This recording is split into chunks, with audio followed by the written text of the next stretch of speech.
بسم اللہ الرحمن الرحیم۔ میرے بھائی اور بہنوں، میرے اللہ کو ذکر کرنے والی زبانیں بڑی سونی لگتی ہیں۔ ایک بار حضرت موسیٰ علیہ السلام نے اللہ تعالیٰ سے فرمایا، اے اللہ، مجھے کوئی ایسا ذکر بتائیں جس سے میں پڑھ کر آپ کو پکارا کروں اور آپ سے مانگا کروں۔ تو اللہ تعالیٰ نے فرمایا، اے میرے بندے موسیٰ، تم زیادہ سے زیادہ لا الہ الا اللہ پڑھا کرو۔ تو حضرت موسیٰ علیہ السلام نے فرمایا، اے اللہ، یہ ذکر تو سارے لوگ پڑھتے ہیں، مجھے کوئی خاص کلمہ خاص ذکر بتائیں میں وہ پڑھا کروں۔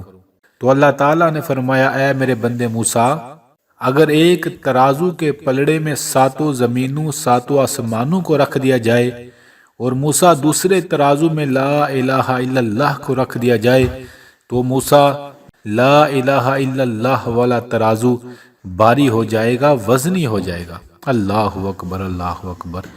ایک اور حدیث میں آتا ہے، جو بندہ لا الہ الا اللہ کو زیادہ پڑھتا ہے، اللہ اس کی ہر پریشانی کو دور کر دیتا ہے، چاہے اس کی پریشانی رزق کی ہے، چاہے اولاد کی ہے، چاہے گھر کی ہے، چاہے بیماری کی ہے، چاہے اولاد کے رشتوں کی پریشانی ہو، اللہ ہر پریشانی دور کر دیتا ہے جو بندہ لا الہ الا اللہ لا الہ الا اللہ زیادہ پڑھتا ہے۔ یہ حدیث کا مفہوم ہے۔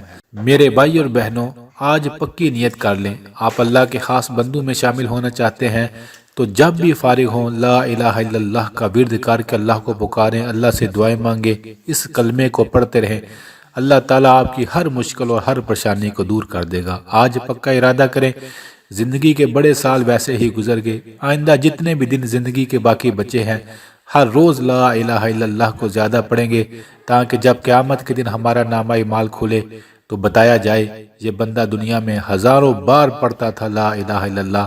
پھر سوچیں میرا اللہ اس بندے پر کتنا کرم کرے گا اور اس پر کتنا راضی ہوگا۔ تو ہر غم کا علاج ہے، بس آپ پڑھنا شروع کر دیں، فائدے آپ اپنی آنکھوں سے انشاءاللہ خود دیکھ لیں گے۔ ابھی سے پڑھیں۔ آخر میں ہم سب مل کر اللہ کی بارگاہ میں دعا کرتے ہیں ان تمام بھائیوں اور بہنوں کے لیے دل سے جو کمنٹس میں دعا کا کہتے ہیں، جو نہیں بھی کہتے۔ اے میرے سونے اللہ، ہر انسان کے ہر غم اور پریشانی کو دور فرما دیجئے، آمین آمین۔